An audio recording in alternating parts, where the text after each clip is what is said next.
ছাত্র রাজনীতি নিষিদ্ধের কথা যে বলা হচ্ছে, সলিমুল্লাহ খান ঠিকই বলেছেন যে ছাত্র রাজনীতি তো বাংলাদেশের অস্তিত্বের অংশ, কিন্তু কোন ছাত্র রাজনীতি সন্ত্রাস করলো? আমরা ৭২ সাল থেকে যদি আপনারা দেখেন, ৭২, ৭৫ কিংবা ৮০ দশক, ৯০ দশক, কারা সন্ত্রাস করেছে?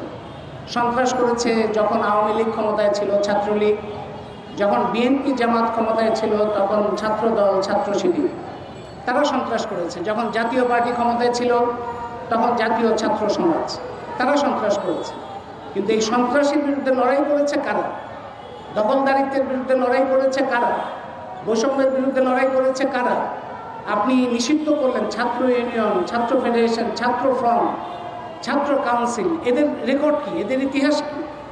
এরা তো সবসময় সাধারণ শিক্ষার্থীদের স্বার্থে তাদের পাশে সমস্ত জীবন ঝুঁকি নিয়ে তারা লড়াই করেছে। এবং বৈষম্য বিরোধী যে গণ অভ্যুত্থান হলো, ছাত্র শিক্ষার্থী গণ অভ্যুত্থান, সেখানেও তারা অংশগ্রহণ করেছে। তারা যদি নিষ্ক্রিয় হয়ে যায় তাহলে সক্রিয় হবে কারা? সন্ত্রাসী হওয়ার জন্য তো দল লাগে না।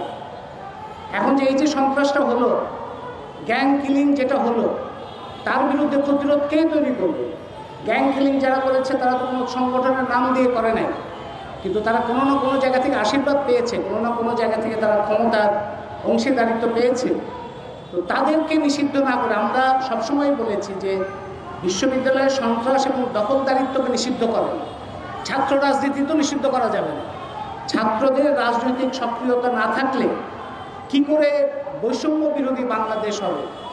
শিক্ষার্থীদের যদি রাজনৈতিক সক্রিয়তা, তাদের যদি সচেতনতা তৈরি না হয়, কি করে বৈষম্যহীন বাংলাদেশ তৈরি হতে পারে?